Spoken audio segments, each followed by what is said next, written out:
ছুটি দিনে রমজানে নিত্যপণ্যের বাজার পরিস্থিতি জানাতে রাজধানীর মিরপুর ২ নম্বর বাজার থেকে সহকর্মী নিয়াজ মোর্শেদ এবং মতিঝিল কাঁচা বাজার থেকে যুক্ত হচ্ছেন সহকর্মী মাকদুরা মিতি।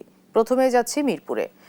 নিয়াজ, বাজারে সবজি, মাছ, মাংস সহ রমজান কেন্দ্রিক পণ্যের দাম কেমন দেখছেন, বিস্তারিত আমাদেরকে জানাবেন। আমি কিছুক্ষণ আগে কিন্তু আপনার যে শান্তিনগর বাজার সেখানে ছিলাম। এখন কিন্তু আসছে আপনার শাহ আলী এই মাজারের পাশে যে কাঁচা বাজারটি রয়েছে সেই বাজারে মিরপুরে।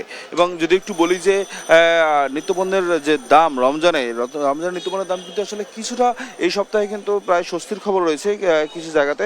এবং সেক্ষেত্রে যদি একটু বলি, তবে আপনার বাজার ভেদে কিন্তু আপনার কিছুটা দাম ওঠানামা রয়েছে। সেক্ষেত্রে যদি আপনাকে একটু বলি যে যেমন আপনার সবজির মধ্যে যদি বেগুনের দাম আমরা আপনার বেগুনের দাম কিন্তু আমরা আপনার শান্তিনগর বাজারে যদি দেখছি ১২০ টাকা, কিন্তু সেটি কিন্তু আপনার এখানে এসে আমরা দেখছি প্রায় সেটি কিন্তু ৮০ টাকা দরে বিক্রি হচ্ছে।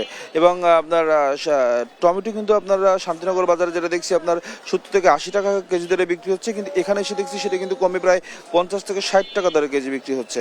এবং আপনার সেক্ষেত্রে আপনার যদি এই করলাও কিন্তু আপনার এখানে প্রায় ১০০ টাকা কেজি দরে বিক্রি হচ্ছে, যেটি আপনার শান্তিনগর বাজারে বিক্রি হচ্ছে কিন্তু প্রায় আপনার ১৬০ টাকা কেজি দরে। এবং সেই সাথে এবং যদি আরেকটু বলি যে আপনার অন্যান্য যেসব সবজি রয়েছে, যেমন আপনার শশা এই বাজারে বিক্রি হচ্ছে কিন্তু ৬০ টাকা, কিন্তু শান্তিনগর বাজারে কিন্তু রয়েছে প্রায় ১০০ টাকা কেজি দরে বিক্রি হচ্ছে। এবং সেই সাথে আপনার লাউ শাক ৪০ টাকা এই বাজারে বিক্রি হচ্ছে, পুঁই শাক ৪০ টাকা এবং লাল শাক ১৫ টাকা কেজি দরে বিক্রি হচ্ছে। এবং আপনার পালং শাক কিন্তু ১৫ টাকা কেজি দরে বিক্রি হচ্ছে। পালং শাক ১৫ টাকা আপনার আটি বিক্রি হচ্ছে মূলত। এবং ছোলা যেটি আসলে শান্তিনগর বাজারে দেখেছি যেটা ৯০ টাকা, সেই এখানেও ঠিক একই দামে বিক্রি হচ্ছে। এবং সেই সাথে যদি বলি যে আপনার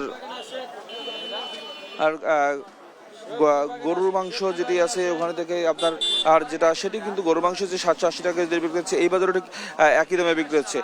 এবং যদি একটু বলি যে আসলে বাজার ভেদে কিন্তু আপনার কিছুটা পার্থক্য রয়েছে, তবে কিন্তু আপনার এই সপ্তাহে কিন্তু গেল সপ্তাহ থেকে কিছুটা আসলে আপনার নাগালের মধ্যে রয়েছে আপনার এই রমজানের নিত্যপণ্য বাজার। এই ছিল আমার কাছে শাহ আলী বাজার থেকে সর্বশেষ তথ্য। এবং আমাদের আরেক সহকর্মী রয়েছেন মিতি, তিনি রয়েছেন আপনার মতিঝিলে কাঁচা বাজারে। সেখান থেকে আমরা জানবো আসলে সেখানকার বাজারে কি পরিস্থিতি। মিতি।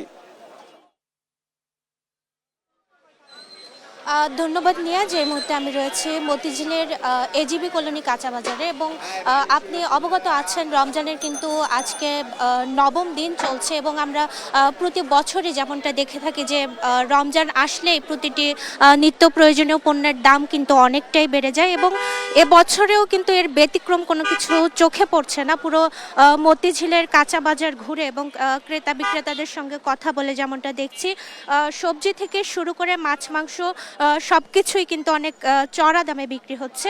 আমি যদি নির্দিষ্ট করে বলতে চাই তাহলে সবজির মধ্যে সবথেকে বেশি দামে বিক্রি হচ্ছে কিন্তু করল্লা।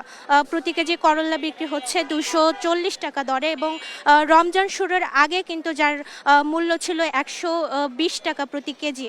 অন্যদিকে শুধু করল্লাই নয়, সবজির মধ্যে বেগুন, শসা, ঢেঁড়স সব কিছুর দামই কিন্তু বেশ বাড়তি। আমি যদি দামগুলো একটু বলতে চাই তাহলে প্রতি কেজি বেগুন ১২০ টাকা, ঢেঁড়স ১৬০ টাকা, এবং শসা কিন্তু বিক্রি হচ্ছে ১৫০ টাকা দরে, যা গেল সপ্তাহে কিন্তু বিক্রি হয়েছে ৮০ থেকে ৯০ টাকায়। অন্যদিকে শুধুমাত্র সবজি নয়, মাছ মাংসের দামও কিন্তু বেশ বাড়তি। মাছের মধ্যে সবার পছন্দের শীর্ষের তালিকায় যে মাছ থাকে ইলিশ, এটি কিন্তু বরাবরই মধ্যবিত্ত এবং নিম্ন মধ্যবিত্তদের ধরা ছোঁয়ার বাইরে, এবং প্রতি বড় সাইজের ইলিশ কিন্তু বিক্রি হচ্ছে ৩২০০ থেকে ৩৫০০ টাকা দরে, এবং মুরগির ক্ষেত্রেও কিন্তু আমরা একই বাড়তি দাম দেখতে পেরেছি। অন্যদিকে মোনা, আমি যদি সর্বশেষ বলতে চাই তাহলে পুরো বাজার ঘুরে যেমনটা দেখছি যে নিত্য প্রয়োজনীয় পণ্যের দাম কিন্তু বেশ বাড়তি, এবং এটা নিয়ে কিন্তু ক্রেতাদের মধ্যে এক ধরনের ক্ষোভ লক্ষ্য করা যাচ্ছে। মোনা, রাজধানীর মতিঝিল থেকে এই ছিল আমার কাছে সর্বশেষ তথ্য।